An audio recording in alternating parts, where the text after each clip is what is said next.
live and archived games. Read about the teams and players. Relive the big moments.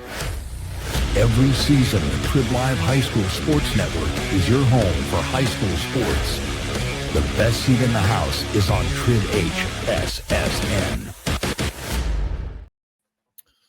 Welcome. It's the Week 3 edition of the WPIAL Scoreboard Show here on the Trib Live High School Sports Network. Don Rebel here from world headquarters of the Trib Live High School Sports Network. Got a lot of early final scores we're going to run down for you in a moment. Let's bring in Paul Patera. He has been waiting patiently in the bullpen.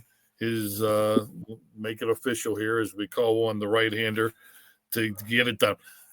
Sort of a stunner to me because I thought this was one of the better games of Week 3, a 2A Allegheny Conference opener. Steel Valley, 1-2, but still ranked, and they show why. Big performance tonight in a win over South Park, handing the Eagles their first loss. Paul, take it away, pal.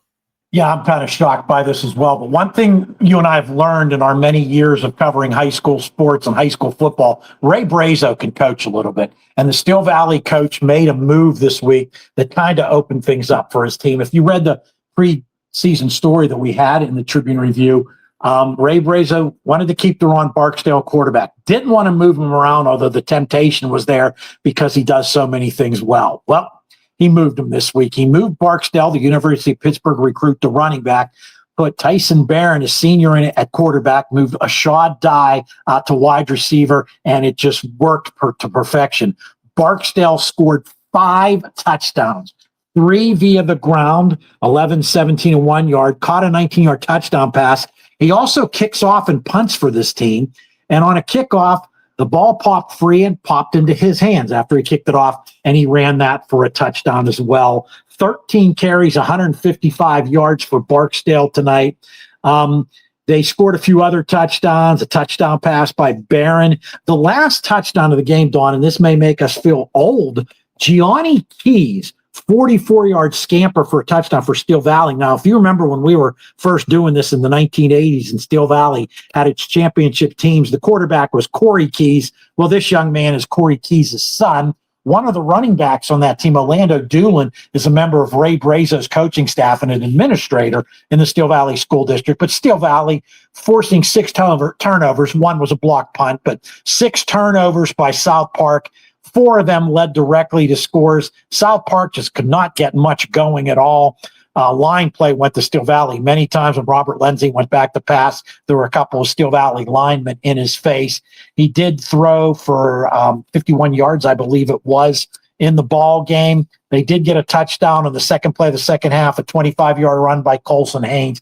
But all Steel Valley tonight as they improved to 2-2. Next week, the Ironmen, in the midst of 4 home games in a row, host Waynesburg in a non-conference match. It doesn't get any easier for South Park as the Eagles have their home opener next week. Then 5 of their last 6 games are at home.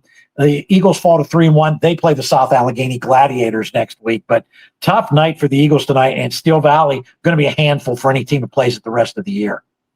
Corey Keys went to Michigan State, correct? Yes, he did. And I think he ended up at Edinburgh, though, after Michigan State. But, yeah, I'm watching his son play now. It just keeps going around. Pretty soon, you'll be calling grandkids of guys you called back. Somebody has to carry me up to the press box, though. I swear they move these things farther away every year. I know. Every year. It's a trick. Thank you, Polly. You're welcome, Don. Have a good weekend. All right, you too. The great Paul Patera getting us going with, again, a little bit of a stunner how easy Steel Valley made it tonight in their conference opening victory over South Park. That's right. It is conference openers, not for everybody. 6A, 2 of the 3 in 5A, no 4A, 2 of the 3 in 3A, all 3 in 2A, and all 4 in Class A. Getting going, the games that will decide who makes the WPIAL playoffs. So let's run down our early check of the scores in Class 6A. Norwin Knights improved to 3-1, 6A overall. They had, like last year, I think they were 7-15. Going into week 3 in non-conference play, they weren't very good outside of Central Catholic and North Allegheny. But this year, thanks to turnarounds by Hempfield and also by Norwin, 6A went into tonight's action overall in the plus as far as non-conference games. The records were 12-9. Norwin now 3-1. They win big at Seneca Valley, 56-13. That loss drops the Raiders to 1-3. Obviously, 0-1 in 6A. Norwin 1-0 in 6A. Same record, 1-0, 3-1 as the defending champion Central Catholic Vikings. They just steamroll Mount Lebanon, 57-0. Adding to the Blue Devils' woes, they are now 0-4. Remember, they started 0-2 in 6A, 0-5 last year, and they rallied to make the playoffs. So, but man, it is rough going right now in the land of the Devils that are blue. Northeast Conference, 5A opener. Pine Richland big at North Hills, 48-6. The Rams improving to 3-1 overall, obviously 1-0 in the NEC. North Hills 0-1, now 0-4, sticking for their first victory. Big East Conference opener. Franklin Regional gets their first victory, 13-7. They knock off Latrobe. The Panthers 1-0 in the conference, 1-3 overall. Latrobe 1-3 overall. Excuse me, that should be reversed. Latrobe beat Franklin Regional, I believe. Let me check. Let me hold on that score. Let me double check that score. I saw the end of the game and I can't even remember. I'll double check. Let's bring in Bobby and Damon. They're in the Big East Conference. It's kind of good timing. We got 3 in here. We got a 3-man advantage, Don. All right. Too many men on the ice. To tell you how impressed he was seeing Scoop Smith for the first time. That's a bad man. Enough said. All right. There it is. Back to you, Don. We could probably wrap it up right there. But I need to do some fact checking, so you guys take it away. So 49-21 Big East opener for Woodland Hills. What a crazy, exciting first half we had. But Taylor Reed, who was great tonight, scored the first touchdown. Ben Grabowski, they missed the extra point. Grabowski scored a 7-6. Then the craziness happened. 3 plays back-to-back. Kickoff to an up man. He laterals with Scoop Smith. He goes 65 for a touchdown. On Sauer, the kickoff is a touchback. Next play from scrimmage, it's Cody Yacomelli. An 80-yard run. Ensuing kickoff, it's Scoop Smith. Why'd you kick it for 71 yards? We had 211 yards and 3 touchdowns in like 30 seconds. Bob almost had a heart attack. I thought we were going to call the game just myself. I played in the WPIAL. I played against Malik Hooker, Chase Winovich, Russell Shaw. I will say, we've done 3 games of Scoop now. Every time he does something new, something different. I cannot believe he's a bad. There you go. Tyler's going to say it again, but they tried to not give him the ball. They kicked the squib twice, and somehow he still got his hands on it, and he just took over the game. Now and then he had 2 2-point conversions, but other than that, he was quiet. And we need to talk about Taylor Reed. Taylor Reed mentioned a 5-yard run, a 7-yard run, a 35-yard touchdown run, 175. And 3 touchdowns on there. Cam Walter, a 9-yard touchdown run. Landon Akins, who had 2 interceptions, had a pick 6 for Woodland Hills. Luca Butler, Lyman's dream, he picked up a Ben Grabowski fumble and scored the other touchdown for Penn Trafford. But special teams and Scoop Smith turned this game. It was 21-14 after the first half, and then Woodland Hills defense kind of settled in. Cody Yacomelli does run for 133 yards and a touchdown, but I think their defense settled in. They did enough, and they've got weapons. We didn't talk about Ziggy Moore. They didn't really need him on offense. But Scoop Smith, some big plays. He had 1 catch. He did have also 2 2-point conversions. So he just contributes everywhere he is. Cam Walter only threw 6 passes, completed the first 3. Didn't need the run game. And need them, right? And that's the biggest thing and the storyline for me in this game. They're way more well-rounded this year, and everybody's healthy. So you don't have to give Scoop Smith 30 touches a game, and he can stay healthy. They can run right down your throat this year, and that's something they couldn't do last year. They're playing a really tough Penn Trafford team, and they kind of played the same game Penn Trafford wanted to play. They controlled the clock, and Taylor Reed just took over. So Penn Trafford was 3-0. They're now 0-1 in the Big East conference opener. Don, the panic, and I'm not one of the guys who was panicking, and neither are you, because we pay attention to the schedule and who they lost to, right? Woodland Hills on display tonight, 49-21, the Big East conference opener win. They go back non-conference next week against Shaler. And for Penn Trafford, they're in conference against Kiski area. But Woodland Hills, big plays, and Scoop Smith usually is the guy who does it, Don. Indeed. He's a special talent. No question about that. Bob Orquist, Damon McDermott, Tyler Polk. Thank you, guys. Have a good weekend. You too. Thank you, Don. All right. 3-man advantage at the Wolverina. Woodland Hills wins 49-21. Penn Trafford falls from the ranks of the unbeaten. It was Latrobe 13 and Franklin Regional 7. So the Wildcats, even their record overall 2-2, but they're 1-0 in the conference play, which again is what matters. Franklin Regional, they had recovered a fumble late, but then threw an interception and trying to get that game-winning touchdown. One other score from the Northeast, mentioned Pine Richland 48-6 over North Hills. Penn Hills wins their first 49-14. They knock off Fox Chapel. These are 5A versus 4A non-conference final scores. Peters Township remains undefeated. 31-12 they win at Trinity. Upper St. Clair remains undefeated. 62-3 they win at home over Hampton. We are now less than 2 weeks away from the big showdown between Peters Township and Upper St. Clair that will open up Allegheny 6 conference action. More non-conference finals. Bethel Park 41, West Mifflin 7. Hawks are now 3-1. Chartiers Valley is 3-1. They pummel Baldwin 62-12. These are 4A non-conference finals. Aliquippa comes back to defeat Mars 19-6. We'll get a recap of that in a moment. Indiana 48, Laurel Highlands 7. McKeesport 20-7 over Bell Vernon, ending the Tigers' 2-game skid. Montour 41, Knock 8. 4A versus 3A non-conference finals. Avonworth, they beat Aliquippa last week. They beat Thomas Jefferson rather handily, 41-14 this evening at home. If you don't believe in the Antelopes, shame on you. They are now 4-0.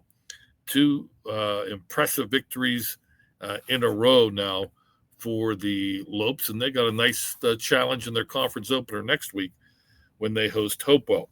Newcastle 53, York nothing. Ringgold now 3-1, 33-13 winners over Greensburg Salem. And the Southmoreland Skies, they were our team of the week last week. They're now 4-0. So don't believe anything you hear about that HSSN team of the week jinx. That doesn't exist. Southmoreland 24, Blackhawk 17. 3A Western Hills openers, North Catholic 49, Quaker Valley nothing. Central Valley wins their first 49-6 over McGuffey. Allegheny 7 conference, Imani Christian improves to 4-0. They whitewash Valley 66-0. 3A non-conference, Derry edges Burrell 13-7. 2A non-conference, Apollo Ridge blanks Carleton 42-0. 2A Midwestern Athletic Conference openers. If you missed it, on Thursday, Riverside defeated Union 9-7. This evening, Freedom blanks New Brighton 42-0, and Western Beaver 36. Beaver Falls 8. Century Conference openers, Washington 35, Waynesburg Central 14, Seton LaSalle 61, and Charleroi 14. Allegheny Conference opener, I just heard from Paul Patera, Steel Valley 56, and South Park 7. Big 7 conference opener. This is now in Class A, Shenango 56 and Northgate 20. If you missed it, Neshannock at Rochester, originally scheduled for tonight, was bumped back to tomorrow. It has now been postponed. Illness injuries, really banging up a small Rochester roster. So the WPIL says that game, because it's a conference game, will be made up at some point over the next, 5-6 weeks. But Neshannock Rochester not taking place this weekend. Class A's Eastern Conference, Clareton, impressive. They didn't play last week because Shadyside Academy postponed. The Bears, well rested, win in Greensburg against Central Catholic 43-0. Also, Eastern Conference, Brentwood 42-0 over Springdale. Tri-County South, Jefferson Morgan, now 4-0. The Rockets explode over Mapletown 63-6. Avella 4-0. Eagles 18. West Green 7. California 8. Bentworth 7 in a battle of 2-1 teams overall. And Beth Center beats Carmichael's 35-7. City League non-conference yesterday, Carrick wins their first of the year, 24-20 over Brashear. Tonight, Alderdice, this was actually this afternoon, Alderdice 40 and Uniontown nothing. One other final from the Independents, Hollidaysburg 33 and Butler 6. All right, let's bring in Sean Saputo. He had the call on the network of Aliquippa Mars, a game in which Mars was leading for a good portion, 6-0. Aliquippa tied it, and then the Quips rolled off 13 straight to pick up the victory, Sean. Yeah, and the only score that came in the first half was Gabe Hine, a 44-yard touchdown reception on a beautiful throw by Colin Uriznik.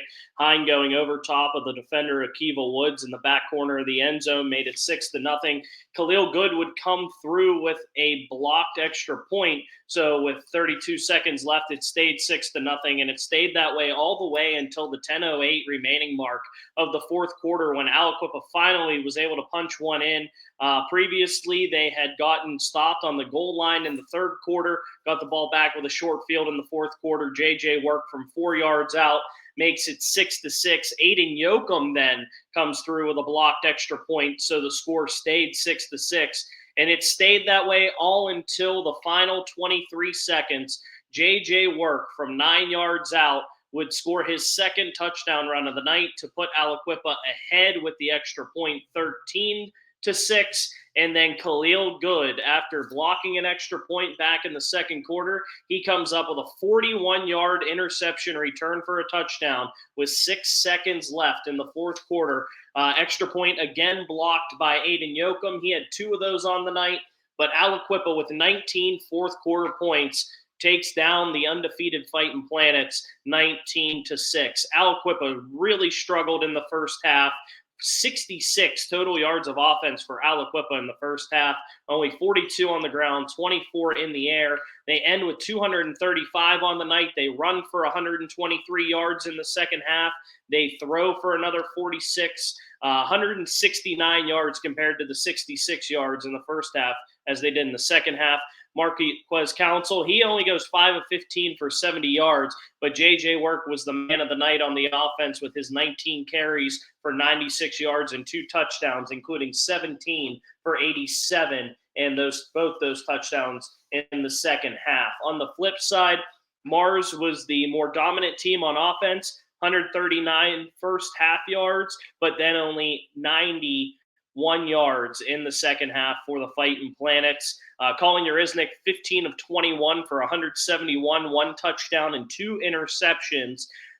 Leading receiver for the Fightin' Planets was Smith Dunaway. He had 5 catches for 62 yards. Mars with 59 total rushing yards in the game, 171 in the air for a grand total of 230 yards. Well, Aliquippa improves to 2-1. They bounce back after that rough loss to Avonworth last week.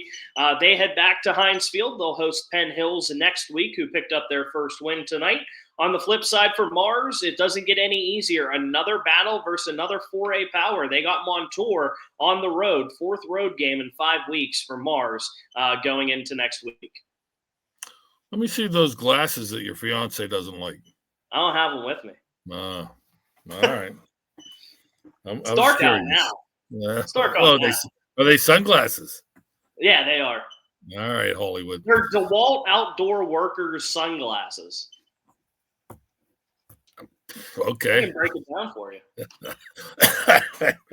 I appreciate that. Maybe get them on as a sponsor. Why not? I'll try. Sean, thank you, sir. That can be my national account. That's the next one. There you go. Whatever it takes. Have a great weekend, my friend. You too. Sean Saputo checking in. Good one tonight at Mars. The Fighting Planets defeat for the first time, losing to Aliquippa by a score of 19-6. That was a tight one. We bring in Kevin Zomansky. Not so tight tonight in Baldwin. The Highlanders' woes continue. But the flip side of that is a pretty good season continues for Chartiers Valley. Winners of 3 of 4, including a rout of the Highlanders tonight, Kevin. Yeah, everything went right for the Char Valley Colts here tonight, Dawn. When you're the Highlanders and you're trying to break a losing streak that's extended over 20 games, part of the formula to break that streak does not include 5 first-half turnovers, Dawn. 3 of those 5 came on kickoffs. 1, they didn't bother to catch the kickoff. It hit the ground, and the Colts just easily fell on it. So when you're outmatched and you're trying to break a streak, you got to be clean in your play, and it just wasn't that way for the Colts in the first half. And for the Highlanders, and the Colts took advantage of all the miscues. Running clock for the entire second half. The field position battle was clearly won by the CV Colts, and then every time it seemed like Baldwin was making some progress with some. They went into the bag of tricks for some plays that were effective, got the ball downfield, and then it would be a turnover in red zone, turnover on some extra effort. So it was just not good for the Highlanders. In the first quarter, the Colts scored 3 touchdowns. The first drive was 5 plays, 8-yard run by Tayshawn Lewis. Then after fumbling the kickoff, it was a 1-play, 20-yard run by Tayshawn Lewis. And then it was a 43-yard pass, Luke Miranda to Julius Best. That all happened within a span of 3 minutes, and it was 21-0 Colts, and the route was on. They really turned on the route. In the second quarter, it was a 14-yard pass, Miranda to Damian Holloway. He was wide open in the end zone. And then again, Baldwin seemed like they were moving. They had a play that appeared to be close to, if not picking up the first down, and then Dustin Zrelik for the Colts stripped the ball and rumbled 75 yards to the end zone for a defensive touchdown. That was at 3:29 of the second quarter, so it was now 35-0. We were not yet halfway through the second, and you could have had a running clock. That was a 4-yard pass on a pop pass play from Miranda to Justin Tierhune. That one came at 6:22. 4-yard run by Mike Lawless. That was at 7:05. That made it 49-0. And then they went to the twos, and at 8:02, it was a 7-yard run by Zach Efthymitis. It made it 56-0. Baldwin finally got on the scoreboard with a kind of a terrific play where Noah Sakani, who is among the leaders in receptions for 5A, he caught an 80-yard pass. It was a pass Noah Michael made it to around midfield, and he ran the rest of the way untouched. 2-point was no good. So they finally scored a touchdown when we were on the air there at Baldwin High School. Efthymitis ran the first play for 59 yards in the second half. Their extra point was no good. That made it 62-6. And then Baldwin, late in the third, it is an 18-yard pass from Michael to Drayon Fuller. 2-point was no good. Fuller was a force today. He's a big back. He had a lot of success running up the middle, and he had at least 4 or 5 tackles for loss, timing it out. For the Colts, as you mentioned, they've now won 3 of 4. Miranda, the quarterback, 9 of 11, 140 yards, 3 TDs. Lewis, 6 rushes, 88 yards, 2 TDs. Efthymitis, 5 for 75, 2 TDs. Holloway caught 6 balls, 78 yards, 1 TD, and Best 2 for 59 and a TD. And the Colts, after playing 3 at home, this was their first road game. The traveling road show goes to Hampton next week. Baldwin goes to Elizabeth Forward as their schedule increasingly gets harder and I just don't know where they're going to find any relief on that schedule. Nah, because once they begin conference play in the Allegheny 6. Right. Yeah, look out. Kevin, thank you. All right, Don, have a great weekend. You too. Kevin Zomansky checking in. We'll pause 10 seconds for station identification. It's the Week 4 edition of the Scoreboard Show here on the Trib Live High School Sports Network. You're watching the Trib Live High School Sports Network. Oh, so smooth. So smooth. All right. Kudos to our producer, Chris Lackner. A little love for him as we hit the top of the hour. Let's run down the scores. We got a couple of recaps coming up as well. 6A, Norwin 56, Seneca Valley 13. These are 6A openers. Central Catholic 57-0 over Mount Lebanon. This was non-conference. Cannon McMillan 31, Armstrong 21. 5A Northeast Conference openers. Pine Richland 48, North Hills 6. Shaler over Plum 27-20. First win of the year for the Titans, and first win of the year for the Indians. Penn Hills 49, Fox Chapel 14. Big East Conference openers. Woodland Hills 49, Penn Trafford 21. Latrobe over Franklin Regional 13-7. 5A versus 4A non-conference. Peters Township 31, Trinity 12. Upper St. Clair 62-3 over Hampton. Bethel Park 41, West Mifflin 7, and it was Chartiers Valley, as we just heard, big over Baldwin 62-12. 4A non-conference, Aliquippa 19, Mars 6, first loss for the Fighting Planets. Indiana wins their first, 48-7 over Laurel Highlands. McKeesport 20, Belvernon 7, a recap of that coming up in a moment. Montour 41-8 winners at Knock. 4A versus 3A non-conference.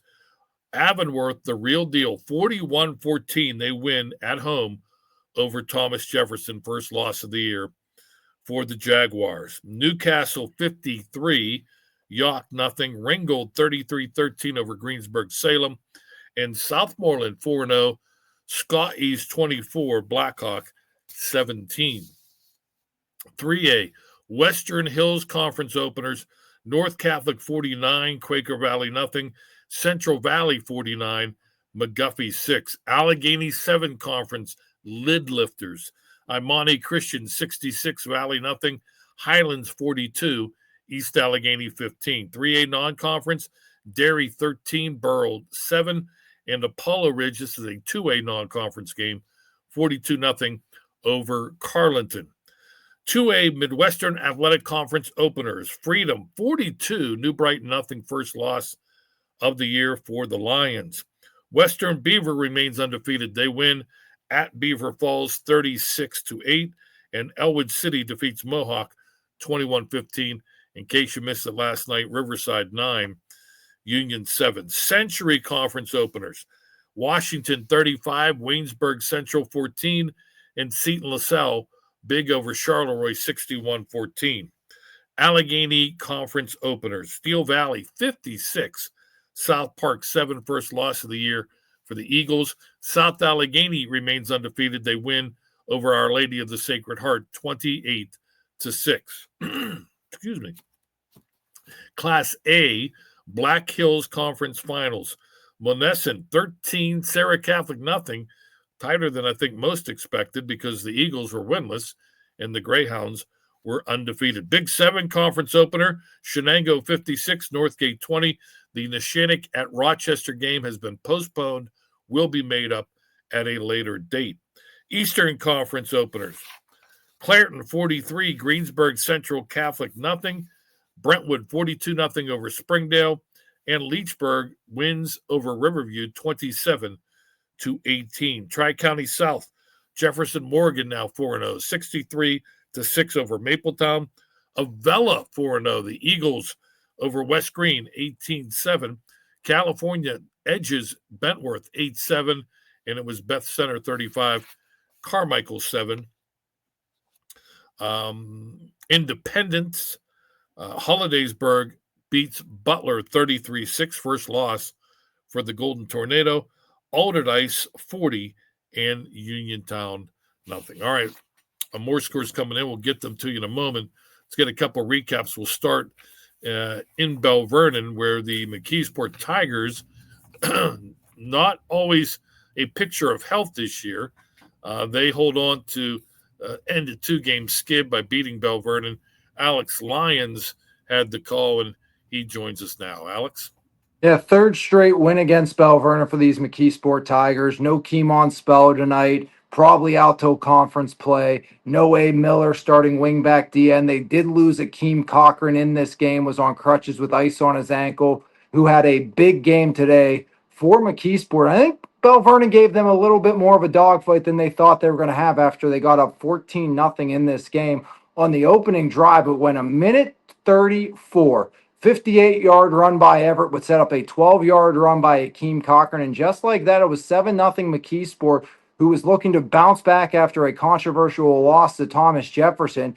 They would force Bell Vernon to eventually punt away after Curdy Wade was able to convert on a 4th down and 1, but it was a terrible snap to one of the best kickers in the WPIAL, Preston Rathway, who had to backpedal all the way to his goal line. It was a negative 8-yard punt, and it was a great punt for Rathway, just with all things considered. But it didn't matter. McKeesport was set up 1st and 10 from the 28-yard line. A couple plays later, it was a 25-yard pitch and catch, a rare pass by Matt Miller to Mike Wright Jr. would find his way into the end zone. And just like that, it was a 14-0 Tiger lead. And the Tigers put Bell Vernon backwards on the ensuing drive. Leopards were facing a 3rd down and 21. And Don, it was a catch of the year candidate, as Luca Galani went up and mossed the defender for 55 yards and a Bell Vernon 1st down to give the Leopards new life. And that got the offense going.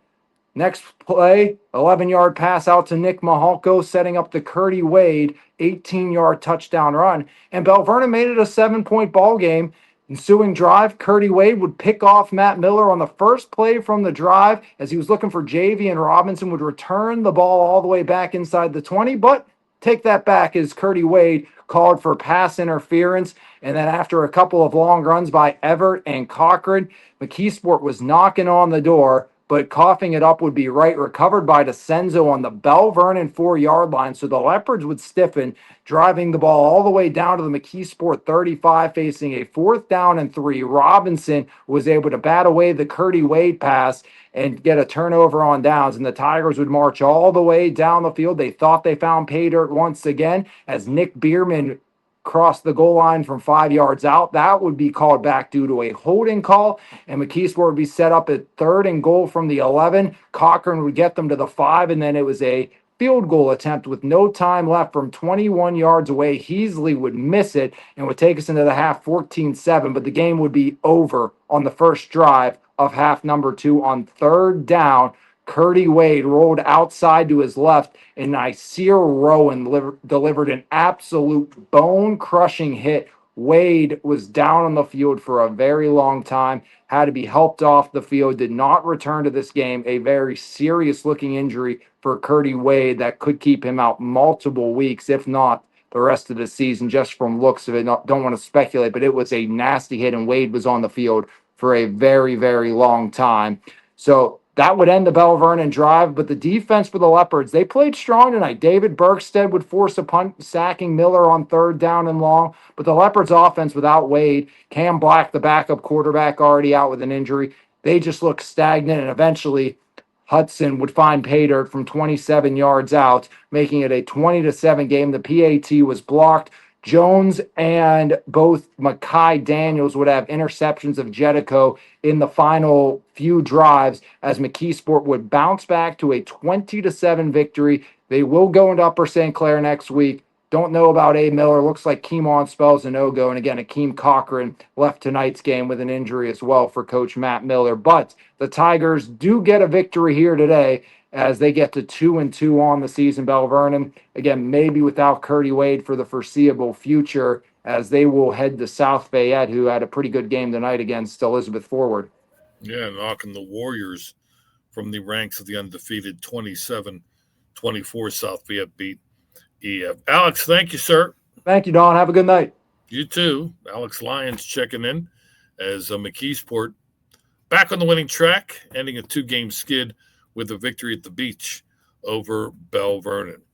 Well, Hempfield been getting a lot of chatter, I guess I should say, about their great start at 3-0. Real deal or not? I think a lot of people felt we'll find out something. Not necessarily if they go to Newman Stadium and beat North Allegheny, but how close, how competitive can they make it? Let's bring in the great Randy Gore. He had the call of the game. North Allegheny, Hempfield 3-0 versus 3-0. Before you get into your recap, sure, kind of give us a feel for how good this Hempfield team is. Hempfield, I mean, it's a senior-laden group. They've got, great quarterback in Dom Dietrich. And I do think that it wasn't their night tonight, obviously, which we'll get into in terms of the final score. But I don't think this outing tonight, I wouldn't completely judge Hempfield on. Although, I think it's more indicative of how really dominant North Allegheny was than anything else. The defense was phenomenal. And but I think Hempfield, they have some very talented players, and it'll be interesting to see how, it's just the first week of conference play in 6A. So it'll be interesting to see how things play out when they take on, obviously a county rival in Norwin and some of those other teams. Norwin looked impressive tonight against Seneca Valley. Cannon McMillan, a non-conference win. Of course, Central Catholic. But, it'll be interesting to see how some of those things play out. But I think this is a Hempfield team that definitely can still make a run for the postseason. All right. Well, give us the details on a impressive Tigers win at home. Indeed. Well, it started out very competitive in the first quarter. Is North Allegheny and Hempfield early possessions, each team punting a couple of times, but the Tigers were able to break the ice late in the first period. Is Tigers' methodical drive, 13-play, 89-yard march that culminated on a Brady Brinkley 19-yard screen pass to Braden McConaughey, and he was able to take it into the end zone for a 7-0 lead with 53 seconds to go in the first quarter. And so while most of the first quarter was scoreless, it took only 41 seconds for Hempfield to respond, and it looked like we might be in for a track meet. The 55-yard pitch and catch, Dom Dietrich to Jack Kopus, a leading receiver for Hempfield, and then another play later, Aiden Steinbeiser on a swing pass, 10-yard touchdown catch from Dom Dietrich, Hempfield in the end zone. The extra point kick was blocked. That kept the score at 7-6. The kicking game was a problem area, and special teams a problem area for Hempfield tonight, which we'll get to, and it started with that missed extra point. Tigers then ensuing possession for NA. Tigers strike quickly, a 3-play drive, 62-yard drive that was a quick one, a 55-yard touchdown run by quarterback Brady Brinkley, and NA responded in a hurry for a 14-6 lead. Tigers maintain that 14-6 lead. We're looking to expand it. Had a field goal attempt from 42 yards out that was no good. However, there was a running into the kicker penalty that allowed the Tigers. It wasn't an automatic first down on the running into, but it took a 4th and 10 at the 30 to a 4th and 5 at the 20. Or sorry, 4th and 5 at the 20-yard line is what it ended up being. The Tigers then on a 19-yard pass completion took it to the 1-yard line, and a play later, a QB sneak for Brady Brinkley in the end zone. So that missed field goal / running into the kicker penalty against special teams for Hempfield, that was really the play that kind of broke things open, and the Tigers just laid it on from there. It was 21-6 after the Brinkley 1-yard touchdown run. Luke Rohan late, right before halftime, 3-yard touchdown run made it 28-6 at intermission. Tigers with 3 more touchdowns in the third, as Luke Rohan 44-yard touchdown on the opening drive of the second half made it 35-6. Cam Kushner with a pick 6 from 35 yards out invoked the mercy rule at 42-6.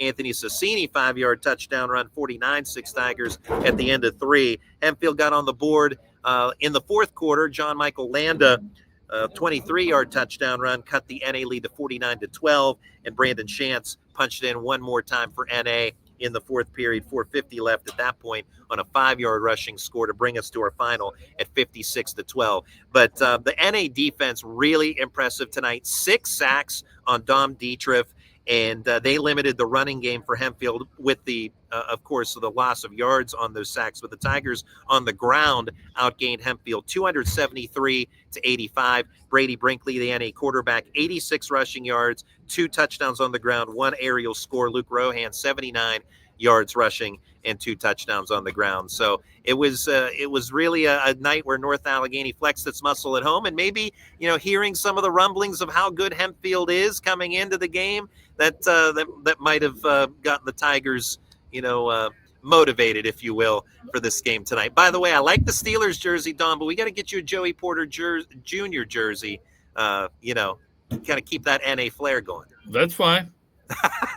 All right, I'll see what I can do. I'll take a Joey Porter Jr. North Allegheny jersey. All right, I like it. A number 9 jersey in that case. If it's swag, I will promote.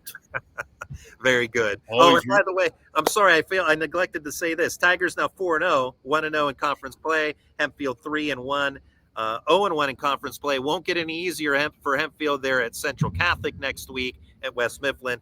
NA on the road against Norwin, who we talked about, very impressive at Seneca Valley tonight. Yes. So the one thing I will say, after 1 week, and there's still a lot of football left, but after 1 week of 6A play, there's Central Catholic and North Allegheny, and then there's the other 5 teams. And that, to be honest, again, the regular season title will come down to Tigers versus Vikings. But the battle between Mount Lebanon, and again, don't give up on the Blue Devils yet. They showed that last year.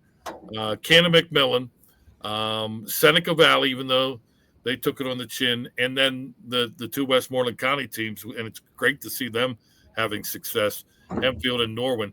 The battle for those other 2 playoff spots should be a lot of fun. Yeah, it really should. And that's, when we talk about Hempfield earlier on, where they're very much in that mix. I think they're a talented group with that experience now as a senior class. But, Norwin with Tristan Tavares as their quarterback. He's a dynamic dual threat guy. So there's a lot of other talented teams and players out there in 6A. Right. Should be a lot of fun to see how this all plays out. Have a good weekend, Mr. Gore. Thank you, sir. Thank you, Mr. Rebel. We'll talk to you next week. All right, Randall Gore, the voice of the North Allegheny Tigers, does such a great job. He does, runs the North Allegheny Sports Network, runs the President Athletic Conference. Uber talented and great guy. That's the bottom line and all that.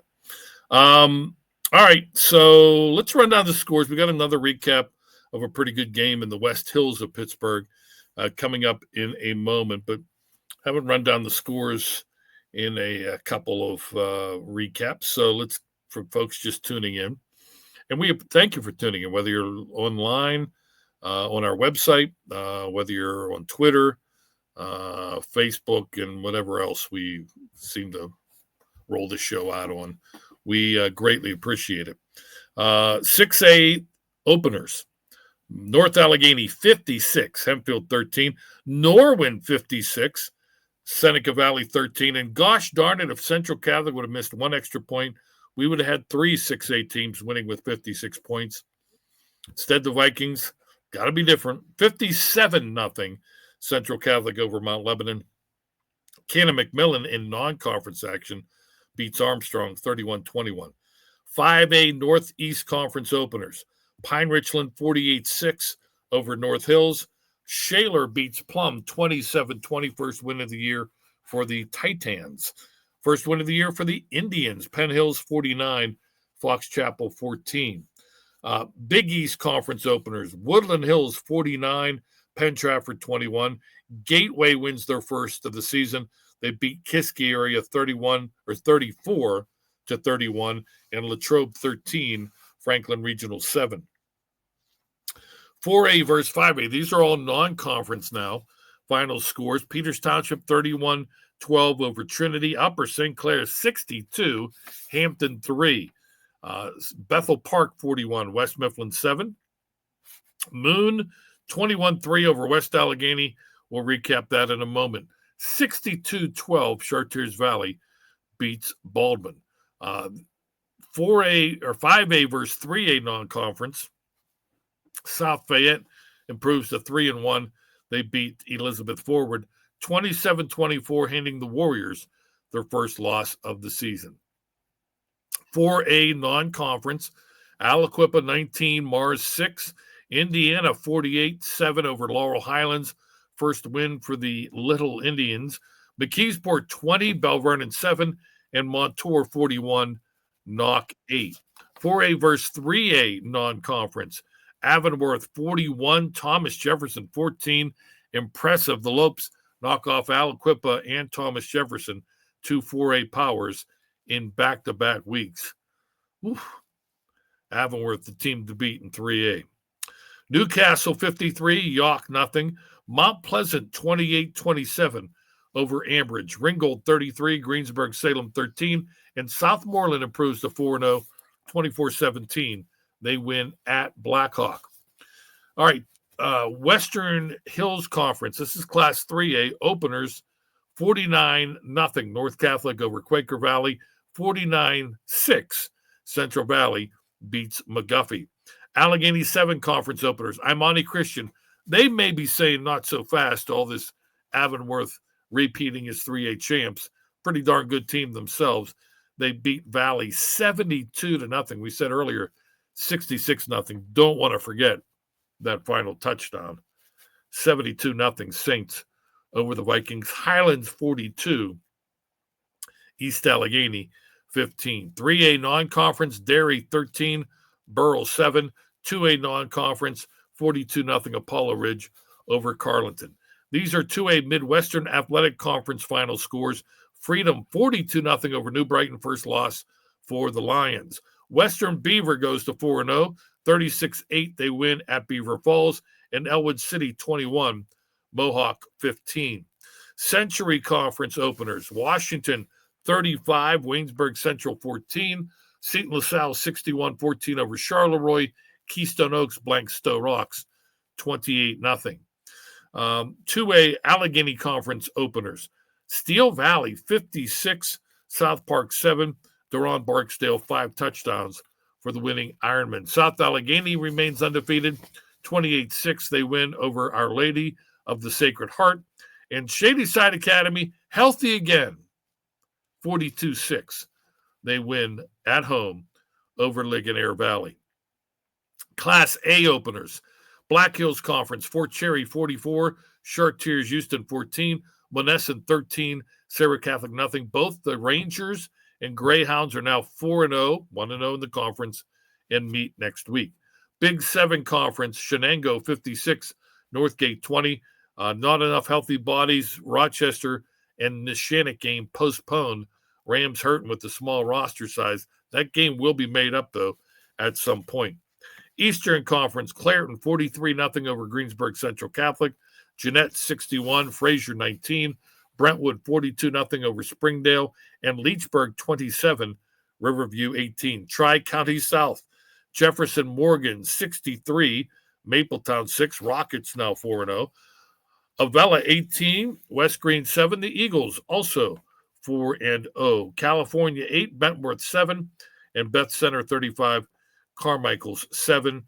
Independence, Butler loses for the first time, 33-6, Hollidaysburg over Butler.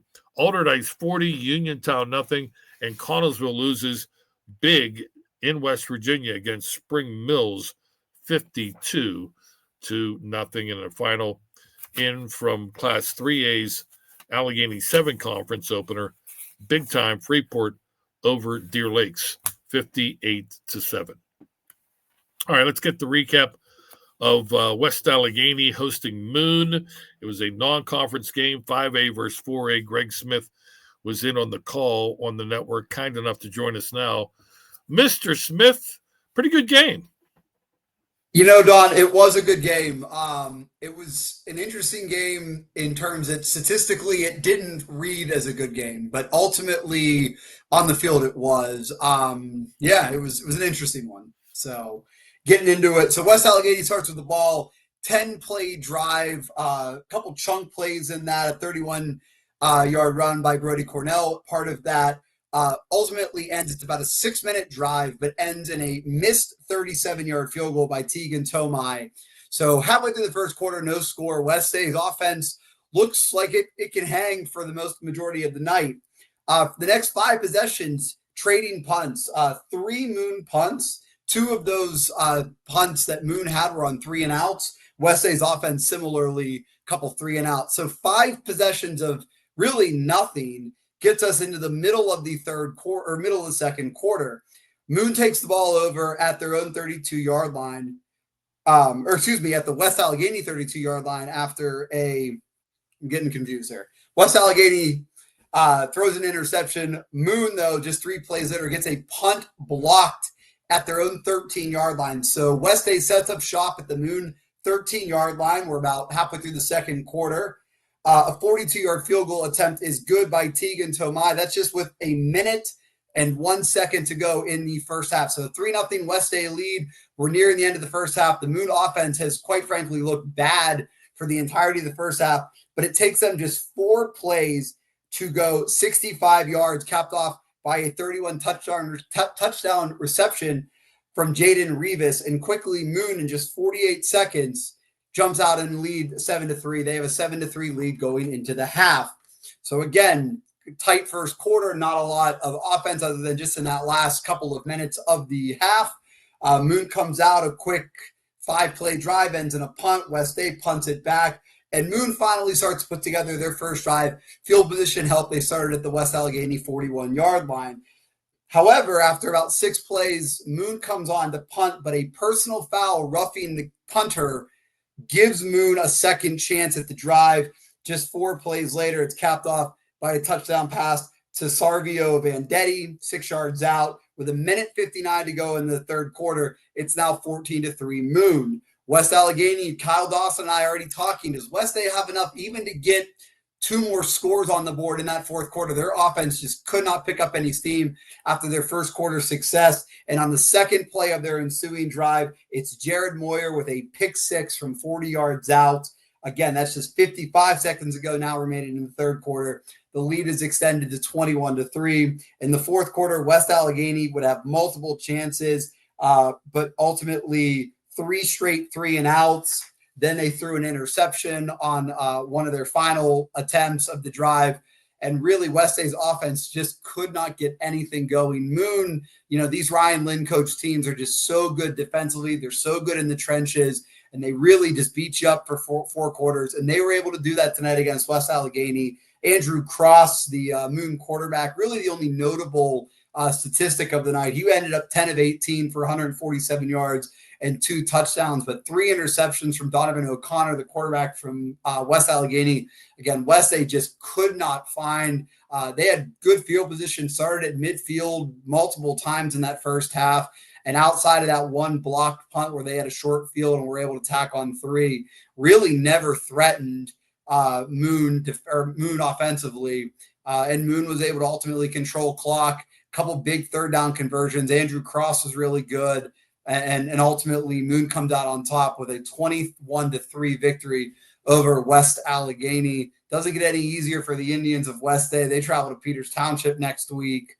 And I believe Moon has a game against Seneca Valley. I might have those flip-flopped. But nevertheless, Moon really continuing to, I think, prove their worth as they get into conference play here in a few weeks.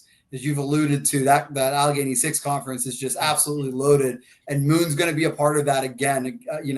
I can't speak highly enough about the work that Ryan Lynn and that team do, year in and year out. And even when they seem like they're down, they are competitive out. And tonight they gave West A all they could handle. Peters Township, Upper St. Clair, and they seem to be pretty special. They're both now 4-0 after winning tonight. And then you have Moon, Bethel Park, South Bay at all 3-1. It's going to be as it was last year. All 5 of those teams qualified for the playoffs. So don't be shocked if we. I was going to say, would not shock me if the same thing happened. And again, for West A, they were good tonight defensively. They were outstanding. Really, if you take about 3 or 4 plays off this books, this game looks a lot different. That personal foul roughing the kicker call that gave Moon life in the third quarter really ended up being the difference maker when it was all said and done. Gregory A. Smith, have yourself a good weekend. You do the same, Don. Hey, go Mountaineers tomorrow. Thanks so much. I don't know about all that. We'll have to edit that out of the show. There you go. Post edit.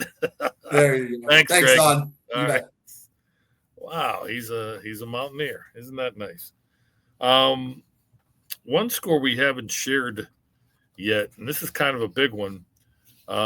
Beaver Hopewell, Western Hills Conference opener in Class 3A. Vikings off to a great start, putting up big points, 3-0. Beaver, a bit of a struggle at 1-2, but like Central Valley, don't forget about the Bobcats. Central Valley won their first game in their conference opener tonight over McGuffey. Final in Beaver 51, Hopewell 50. Giddy up. So the Bobcats improved to 2-2 overall, but more importantly now 1-0 in the Western Hills Conference. Hopewell falls to 0-1, 3-1. Remember, Hopewell now next week goes to Avonworth to take on the undefeated Antelopes and risk falling to an 0-2 start in the Western Hills Conference, a conference that has Avonworth, North Catholic, who's also undefeated, Central Valley, and now they've lost to Beaver. So that could come back to haunt. Tough loss, or a big win for Beaver. 51-50 Bobcats over the Hopewell Vikings. All right, coming up in a matter of moments, we will have the WPIAL Roundtable. People wonder all week long, who's going to be on the roundtable? Who will be joining Dawn and sharing their insights into district football? And it's usually not decided until I remember to ask somebody on Friday. But yet nonetheless, it's still a big honor. Let's bring in the person who will be joining me shortly on the roundtable. It is. What's up, Dawn? Look at this guy. He is the Johnny Cool of the HSSN network. He is Mitch Montani. Mitch, how are you, my friend? I'm good, Dawn. I'm good. Nice toasty Friday night turned cool autumn evening, and good night for football. Yeah, Mitch has been the voice of the Cannon McMillan Big Macs on our Cannon Mac Sports Network, and they have now won 2 in a row. 2 exciting wins at home. Still, this was a non-conference game, but nonetheless, they will bring some momentum into their conference opener next week against Mount Lebanon. A nice 10-point victory over a pretty good Armstrong team. Yeah, Armstrong held tough for especially the first half tonight, Dawn. It was at 1 point 14 all in that first half, but Cannon McMillan got the scoring underway with a 5-yard touchdown run by Braylon Wingfield. He had a great night. And then Armstrong fought right back. They had a 23-yard touchdown reception by Theron Kupek. Dio Beck found him. He's the quarterback for Armstrong. Extra point was blocked, so it was 7-6 at that point. Cannon McMillan. After that, Ethan Campoli got involved with his first of 2 touchdown receptions of the night on a pass from Ty Jansma. With the extra point, it made it 14-6 Cannon McMillan. But Armstrong, like they did throughout the course of the night, responded, especially in that first half, a 44-yard touchdown pass from Beck to Quinn Olson, who would catch another one later in the night. So it was 14-14 at that point, but right at the tail end of the first half, a touchdown pass from Jansma to Braylon Wingfield. That was Wingfield's second score of the game, made it 21-14 Cannon Mac. That was our halftime score. And after that, Dawn, Armstrong was not able to get much going at all offensively in the second half. Cannon Mac went up 2 scores immediately in half number 2. A Jansma 50-yard touchdown pass to Campoli, the first play for Cannon Mac from scrimmage in that second half, gave them the 2-score lead. And that was it for scoring in the third quarter.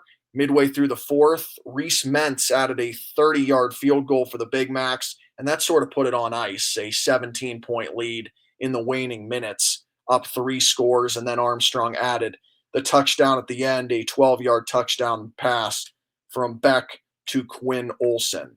The final score, Don, was Cannon Mac 31, Armstrong 21. They beat them last year by 10 points. They beat them tonight by 10 points. Jansma, 3 touchdown passes for the Big Macs. Campoli, 2 receptions for scores. He now has 5 on the year. Dio Beck, 3 touchdown passes, 2 picks as well tonight. The picks came from Matt Hirsch and Cam Poley defensively. Olsen had 2 touchdown receptions, and he now has 6 on the season. But it gets serious next week, Don, for the Big Macs, because it's conference play, and those are the games that are going to matter most. Yeah, and they beat Mount Lebanon, and I believe it went into overtime a year ago. We'll see what happens in the 2025 matchup on the network next week. Mitch and Ed Troop will have the call. So we're going to take a break before we start the roundtable. You're not going to come back with some coonskin cap Daniel Boone style to do the show, are you? I'm not. You're not going to pull any Go Mountaineers or anything. I am not going to pull the Mountaineers. I am I'm not a super engaged college football fan, but I am leaning toward the Pitt Panthers tomorrow. All right, nothing wrong with that. Nothing. To be honest with you, outside of a few schools, it's tough to be really engaged in college football anymore. But that's the old man barking at the clouds talking. All right, we will take a break. When we return, Mitch joins me, the roundtable for the Week 3 edition of the WPIAL Scoreboard Show on the Trib Live High School Sports Network. This is Miles. He needs PT. Jess needs training. And Max needs both. And while they're all athletic, at AHN Sports Medicine, we know they each need a little something different to hit their goals. Our doctors and specialists pinpoint that difference and make a personalized plan to improve Miles's backswing and Max's throwing arm and Jess's form. Because at AHN Sports Medicine, we see you. The Rebel Yell podcast with Don Rebel happens 4 times a week. Visit with some of the WPIAL's best players in the Player of the Week podcast. Some of the district's top coaches are featured in the Team of the Week podcast. A weekly preview podcast looks at some of the best matchups in the WPIAL. And finally, a Friday night recap podcast with scores and statistical highlights. Find the Rebel Yell podcast on hssn.triblive.com. And now on Spotify. Do you need custom printed materials for your school or organization? Hosting a fundraiser or special event? PrintSource can help. Visit printpittsburgh.com for a free quote on yard signs or banners, flyers and stickers, invitations, program books and tickets, even yearbooks. We are your single source solution for printed materials, signage, and so much more. Visit us online at printpittsburgh.com. PrintSource. Design, print, deliver. Hi, I'm Adam Goodnack, and I'm a student in Seton Hill University's Wukich School of Nursing. I did my clinical rounds throughout the COVID-19 pandemic, and it strengthened my belief in the path that I chose. I could really feel that I was making an impact. The faculty in my coursework at Seton Hill has prepared me to dive right into my field. I've received personalized support and expert guidance. I'm moving forward as a nurse of tomorrow at Seton Hill University.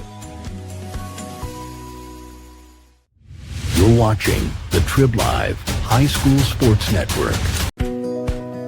Hi, I'm Adam Goodnack, and I'm a student in Seton Hill University's Wukich School of Nursing. I did my clinical rounds throughout the COVID-19 pandemic, and it strengthened my belief in the path that I chose. I could really feel that I was making an impact. The faculty in my coursework at Seton Hill has prepared me to dive right into my field. I've received personalized support and expert guidance. I'm moving forward as a nurse of tomorrow at Seton Hill University. This is Micah. He tweaked his shoulder. So did Max. And Miles did too. And while they could all use some quality PT, at AHN Sports Medicine, we know they each need a little something different to make a comeback. Our doctors and specialists pinpoint that difference and make a personalized rehab plan to protect Miles's backswing and Max's throwing arm and Micah's serve. Because at AHN Sports Medicine, we see you. You're watching the Trib Live High School Sports Network.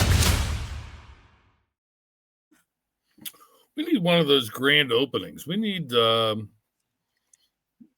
Chris play the. We need an open for the roundtable. Is what I'm saying. But play the little 10-second thing that you play. I'll give him a second here to cue that up.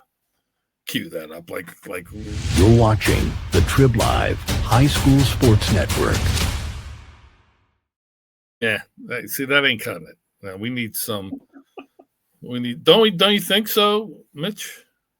I think so. Yeah, I mean, we it's can been do it better than that.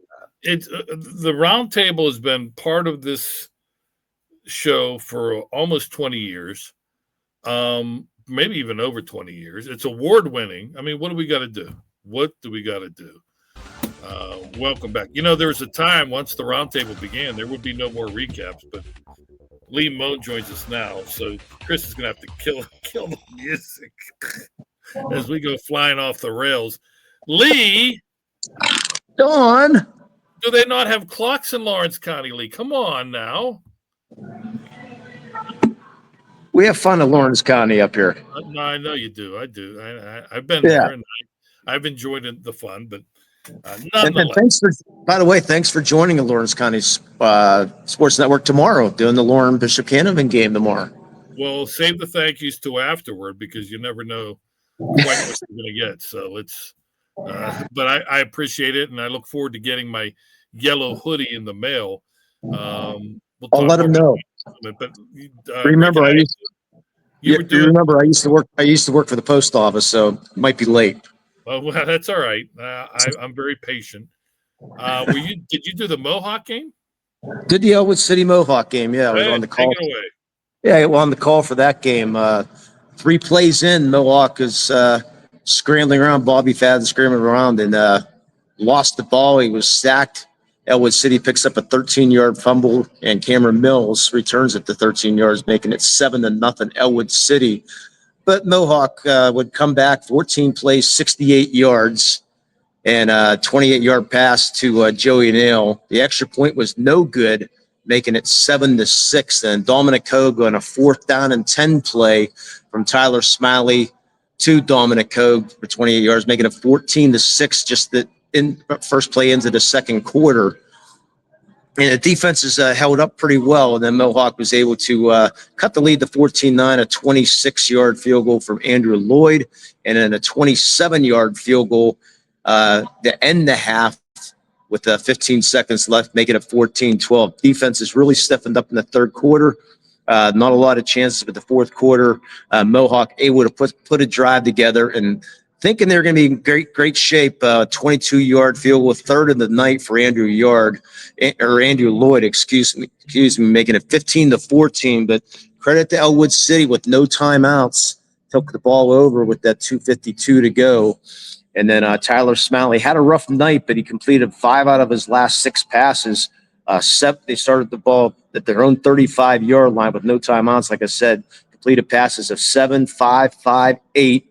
And then they were in a 4th and 14 with 15 seconds to go. And Tyler Smiley somehow hits a wide open Tyler Amicone streaking down the middle of the field for a 41-yard touchdown pass on a 4th and 14, like I said, to win it 21-15 on the night.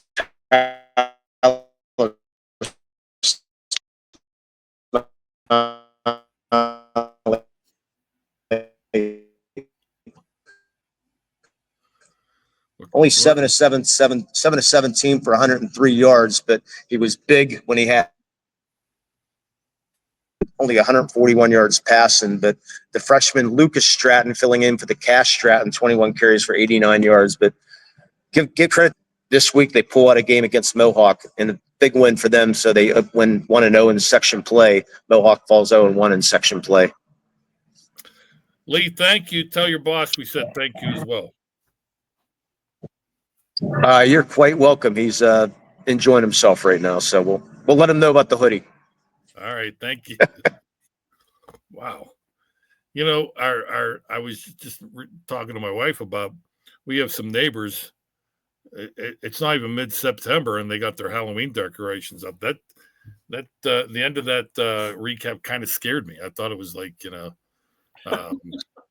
So and so went 4 for 8. He will come into the barn and he will have a sickle. You know, At one point I just did 7, 7, 7, 7, 7, 7. So somebody had 7,777 yards. Now you're talking player of the week candidate right there. Yes. All right, let's get to the round table. Mitch Montani, kind enough to join me here this week. Now, I usually will allow my co-host to determine what classification will start, but not all the classes have started.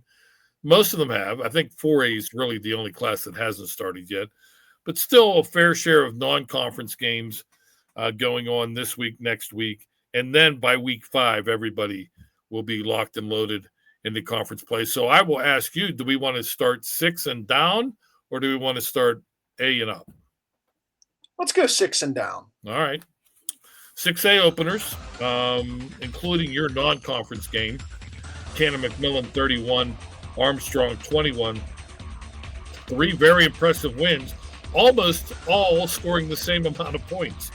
North Allegheny 56, Hempfield 13, significant in that the Spartans taste defeat for the first time. Norwin 56, Seneca Valley 13. The Knights are now 3-1.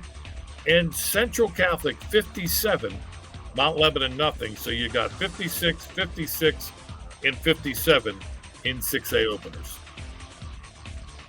Yeah, Dawn, and 6A is a weird classification. I've become a little more accustomed to it this season covering Cannon Mac, and it's tough. You have 2 really good teams at the top with Central Catholic and drawing a blank, North Allegheny. Beyond that, it's the most intriguing part of Class 6A is who's going to get in to those final 2 spots. And Cannon Mac has a case. I think that they're at least going to be in the conversation for it. I think my biggest takeaway, though, through the first couple of weeks, Mount Lebanon is struggling pretty bad. I saw them week 0 against Upper St. Clair. Upper St. Clair is loaded, and Mount Lebanon's rebuilding, and it didn't go well for Mount Lebanon, and it didn't go well for Mount Lebanon tonight in their conference opener. So we'll see. It's going to be awfully intriguing to see who slips into those final 2 spots, though. Look who they've lost to, though. That's why I'm saying don't wave the white flag on Mount Lebanon. They lost to the top 2 teams, well, 2 of the top 3 teams in 5A, Upper St. Clair and Peters Township. They lose to Central Catholic. I'm not sure who the other loss was to, but I mean, they have played a gauntlet. Incredible schedule. Incredible. So, I mean, that's what I'm saying. I agree with you that the biggest chase is for who will finish 3rd and 4th. I think the 2 Westmoreland County teams have a lot of momentum going, but don't sleep on Mount Lebanon. Don't sleep on Seneca Valley either, even though they got whooped big time at home tonight. All right, Northeast Conference openers. Pine Richland 48-6 over North Hills. Indians fall to 0-4. Shaler 27, Plum 20, first win of the year for the Titans. Penn Hills 49, Fox Chapel 14, first win of the year for the Indians. Yeah, 5A is going to be awfully interesting. You have those 2 other conferences opening tonight. Allegheny 6 play will start, I don't believe next week, but the following week. So 5A is going to be, it's going to be a battle. Penn Trafford's really good. Out of the Big East Conference there, and it's going to be a fight. Armstrong, who I had tonight, did not win a conference game a year ago, so they're really going to try to pick up the pieces there. But you have some strong teams atop Class 5A, including Woodland Hills, and they had a big win tonight at home. So, yeah, we'll see how that all shakes out. Yeah, speaking of that, Big East Conference openers, Woodland Hills 49, Penn Trafford 21. First loss for the Warriors. They were the other team that knocked off Mount Lebanon by a touchdown back in week 1. Woodland Hills, big 4-touchdown victory over Penn Trafford Warriors, first loss of the season. Gateway wins their first, 34-31 over Kiski area, and Latrobe 13-7 over Franklin Regional. So, again, the Allegheny 6 is special, but when you're looking at the Northeast, you have Pine Richland. when you're looking at the Big East Conference, Woodland Hills proved that they are the team to beat. Penn Trafford having a good season. They were grinding out a lot of close victories. I'm not sure when you look at Gateway, when you look at Franklin, and you look at Latrobe, 3 programs that I think are struggling this year. Yeah, it's one of those conferences where you know who's going to be up there when all is said and done, and who's going to be toward the bottom when all is said and done. I think a team like Armstrong, for example, is just trying to win a couple of conference games this year and see where they end up, get close to the 500 mark toward the end of the year. But you know who you're going to be in terms of if you're going to the playoffs. But it's a battle for seeding and who's going to get those top spots come playoff time throughout the year. All right, let's give you the 6 finals from the teams from the Allegheny 6. These are not conference games. These are non-conference games. Conference play won't begin until week 5 in 5A's Allegheny 6. Peters Township, 31-12 over Trinity. Upper St. Clair, 62-3 over Hampton. Bethel Park, 41, West Mifflin 7. Moon, 21-3 over West Allegheny. South Fayette, 27. Elizabeth Forward, 24. Notable first loss of the year for the Warriors. And Chartiers Valley, your beloved Colts, 62-12 over Baldwin. Baldwin, the only team from the Allegheny 6 not to win tonight. Yeah, big win for the Colts tonight. They're out to a 3-1 start, I believe, Don. So good effort there by CV. But Baldwin, it doesn't get any easier. I think Kevin was talking about it. He called in. I was listening on my way home. But it does not get easier for Baldwin because when you get into that conference schedule, that's when it really starts to get difficult. And that conference, I feel like we've been talking about it for a couple of years. Top to bottom is, in my opinion, probably the best in the entire district. You have 2 absolutely stacked teams, and we'll get to see them square off in 2 weeks now. Upper St. Clair and Peters Township. That, in all likelihood, is going to decide the conference. Yeah. Whoever pulls out of that one. Bethel Park has a strong team. They get another win tonight. South Fayette and Moon will be in the mix. So that'll be an exciting conference to watch. And it might actually be such a good conference that they might be beating each other up before. Oh, they will. And everyone talked, you mentioned Peters and Upper St. Clair. The one dynamic, the one game I'm kind of looking forward to, just because they sort of go in opposite directions. Bethel Park, they have put up some incredible offensive numbers this year. Moon, on the other hand, they'll put up their points, but really they rely on a staunch defense. When those 2 teams play, that dynamic will be fun to watch, the Hawks and the Tigers. These are all 4A or 4A versus 3A non-conference. I'll give you about 9 of them here.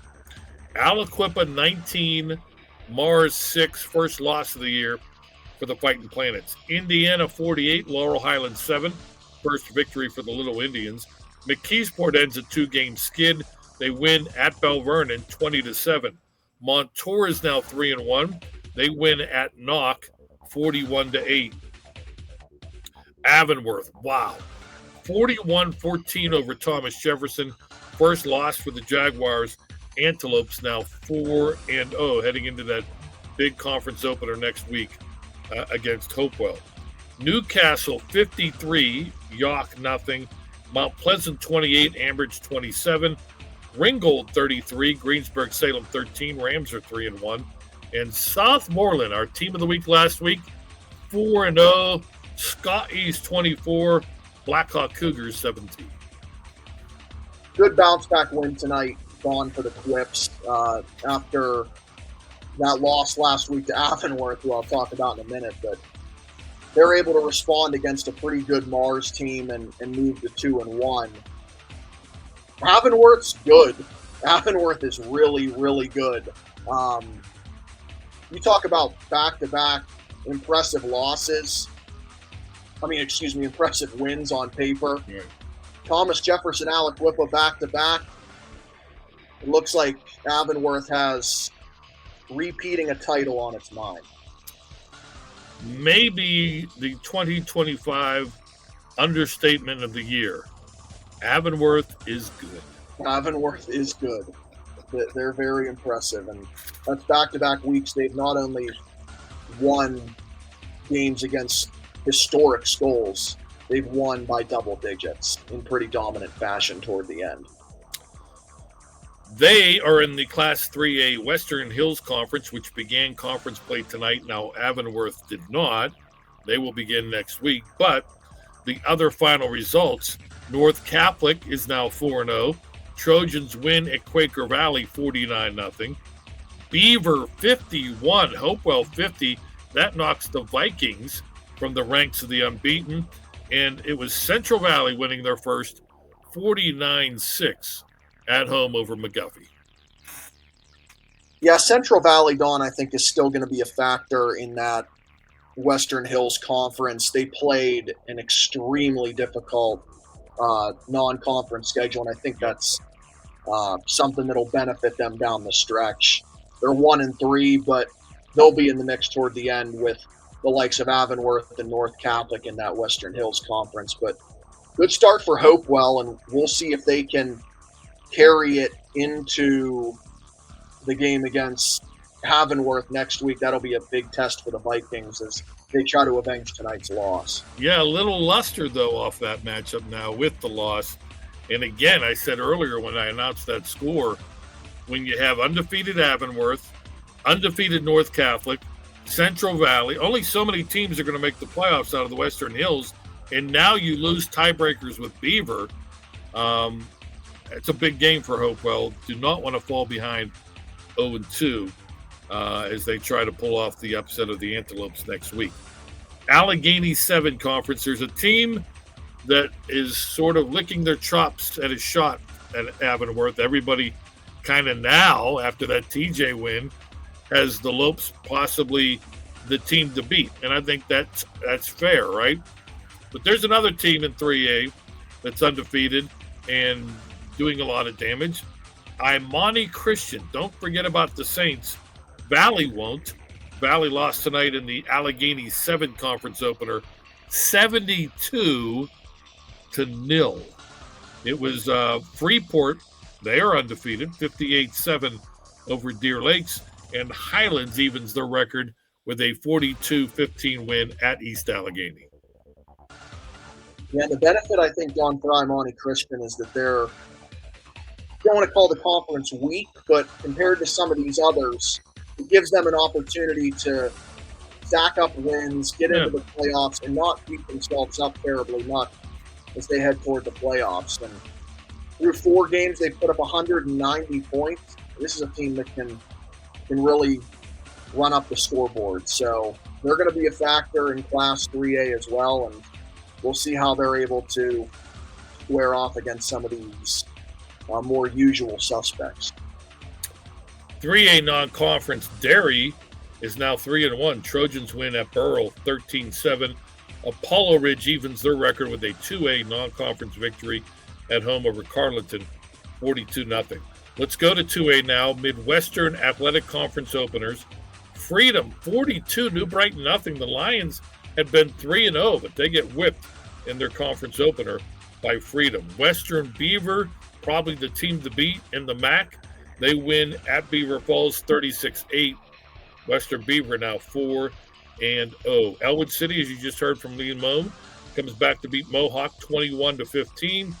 And Riverside last night defeated Union 9-7. Yeah, Riverside with some Thursday night football action yesterday, and they're able to get the win. But Western Beaver, definitely the team to beat, Dawn, in that Midwestern Conference. And they're out to a 4-0 start. They had that home playoff game a year ago. They beat Carleton and were able to advance through the 2A bracket. So they're the team to watch. Class 2A is a little more all over the board, but we'll see who's there down the stretch. Yeah, that's true. Good call. Century Conference, Washington beats Waynesburg Central 35-14. Both teams had been 2-1 coming into that conference opener. Seton LaSalle 61, Charleroi 14, and Keystone Oaks wins their first 28-0 over Stowe Rocks. Yeah, the Golden Eagles getting a victory tonight, but Stowe Rocks and Charleroi struggling at the bottom of that Century Conference. Charleroi only putting up, looks like 5 points a game. So that'll be a conference that is a little more lopsided, but Seton LaSalle off to a good start. Washington off to a good start, and we'll see who's in the mix come playoff time. But it's looking already like we know who the players are going to be out of the Century Conference. Yeah, good chance Washington, Seton LaSalle could be battling for that conference crown. Allegheny Conference, this one was a stunner to me because I thought this would be a very competitive game.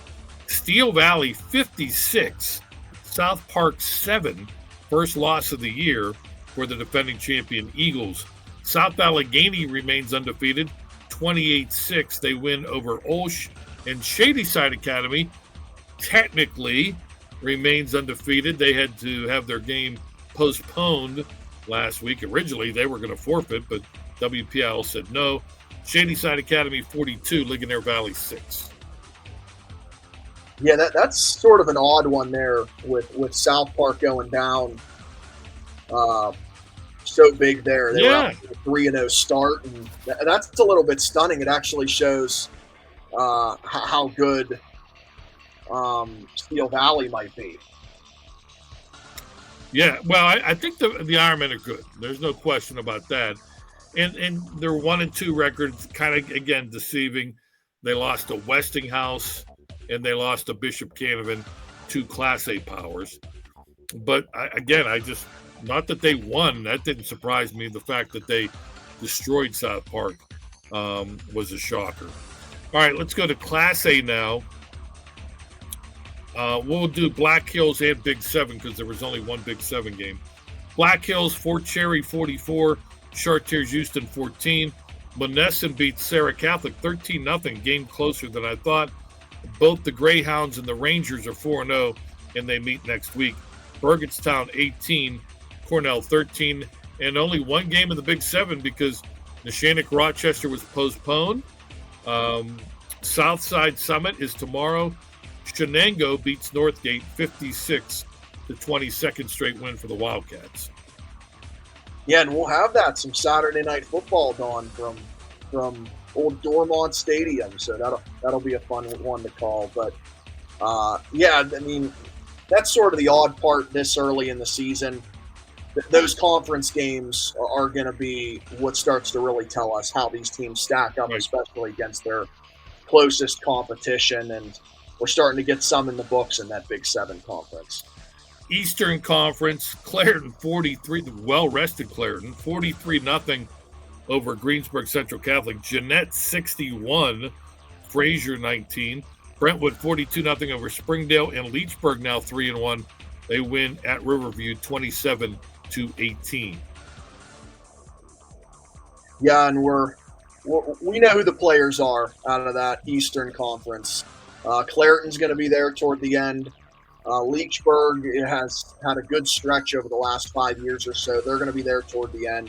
Brentwood out to a 1-0 start as well. So we'll see how they all stack up. But I think we know that the Bears are going to be the team to beat out of that Eastern Conference. Oh, Mitch, you forgot about Jeanette. Don't sleep on those Hawks. I won't. But all right. Yeah, it is still Clairton's pretty much at all times. No doubt. Here's to lose. Tri-County South, Jefferson Morgan, no surprise that they're 4-0. They had a great season last year, finished the regular season undefeated. 63-6, they went over Mapletown. Avella 4-0, now that's newsworthy. Eagles 18, West Green 7. California edges Bentworth 8-7, and Beth Center 35, Carmichael 7. It might not last, but I mean, it was 15 years ago. Avella was using cheerleaders female cheerleaders to plug in the holes of injured and sick players just so they could field a team. And the fact that they are now 4-0, huzzah to the Eagles. Absolutely. And I think it was a couple years ago they managed to get into the playoffs, but had a losing record, a pretty significant losing record out of the Tri-County South. But yeah, props to them. it certainly looks like Jefferson Morgan's going to be the team out of the Tri-County South. They've had a great couple of years now, but yeah, props to the Eagles, Don. They're 4-0, and you don't become 4-0 by accident. So they've beaten a couple of 2A teams there as well. So props to the Eagles. City League and Independence, Westinghouse 76, Perry nothing. Carrick wins their first 24-20 over Brashear. Alderdice 40, Uniontown nothing. Spring Mills, West Virginia routs Connellsville 52-0. Elbert Gallatin now 4-0, excuse me. Colonials win over Northern Garrett 40-24, and Hollidaysburg beats Butler. It was the Golden Tigers over the Golden Tornado 33-6. As we wrap things up here, Mitch, we're just 1 week into conference play, so a lot of quality football still left. But are we seeing in each classification a pretty big gap between the haves and the have-nots? A lot of one-sided scores we just ran over. Yeah, I think it depends on the conference. I'm sorry, it depends on the classification and the conference within the classification. For example, Class 6A, we know who the two teams are that are going to compete for the championship. But then it kind of goes down the line, and then you try to see who is starting to form the middle pack, or who's going to sneak in to the playoffs, and then who are going to be the teams that go close to winless. So those are the things I think we're still figuring out. But in terms of the big players, the teams that are going to be competing for a championships, the Avonworths, the Claretons, the Aliquippas, the North Alleghenies of the world, we know who those teams are. They've already separated themselves, and we'll be watching for them come November. Well, Mitch mentioned it. We will conclude week 3 tomorrow night, 7 o'clock on the network, courtesy of the Lawrence Sports Network, Lawrence County Sports Net. Laurel undefeated at Bishop Canavan. The Crusaders coming off a big win over Steel Valley. 7 o'clock at Dormont Stadium. Mitch and I with the call, along with our producer here, Chris Lackner, who I thank for a job well done here this evening, and look forward to working with him tomorrow as I also always look forward to working with you as well, Mitch. Thank you for joining me on the roundtable, pal. Absolutely. We'll do it again. Yes, absolutely. For Chris, for Mitch, I'm Don. We thank you for joining us on the WPIAL Scoreboard Show Week 3 edition on the Trib Live High School Sports Network.